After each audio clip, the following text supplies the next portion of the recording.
తిరుపతి తొక్కిసలాట ఘటన అత్యంత దురదృష్టకరమని అన్నారు టీటీడీ చైర్మన్. ఈ విషయంలో సీఎం చంద్రబాబు ఎంతో బాధపడ్డారని చెప్పారు.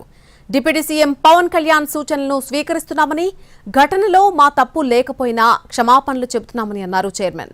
భవిష్యత్తులో ఇలా జరగకుండా అన్ని అధికారులకు వదిలేయకుండా జాగ్రత్త పడతామని చెప్పారు TTD chairman BR Naidu. Kalyan గారు ఏదైతే సూచించారో ఆ సూచనలు కూడా తప్పకుండా స్వీకరించి ఈ భక్తులు ఎవరైతే ఉన్నారో వాళ్ళందరికీ కూడా బేషరత్తుగా మా బోర్డు తప్పిదం లేకపోయినా మేము భక్తులందరికీ బోర్డు తరఫున క్షమాపణలు చెప్తున్నాం. ఇక్కడ ఫ్యూచర్లో ఇంకా ఏమి చేయాలి, ఎలాంటి సేఫ్టీ తీసుకోవాలి అనేది కూడా త్వరలోనే నిర్ణయం తీసుకుంటాం. ఇక మీదట ప్రతి విషయంలోనూ కూడా బోర్డు సభ్యులు ఇన్వాల్వ్ అవ్వాలని అనుకుంటున్నాం.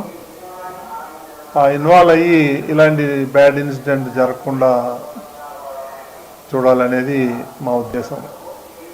ఆ విధంగా మేము ప్రయాణిస్తాం. ఇక మీదట ఎట్లాంటి అవకతవకలు కానీ ఇలాంటి ఇన్సిడెంట్లు కానీ జరగకుండా మేము పర్యవేక్షణ చేస్తాం.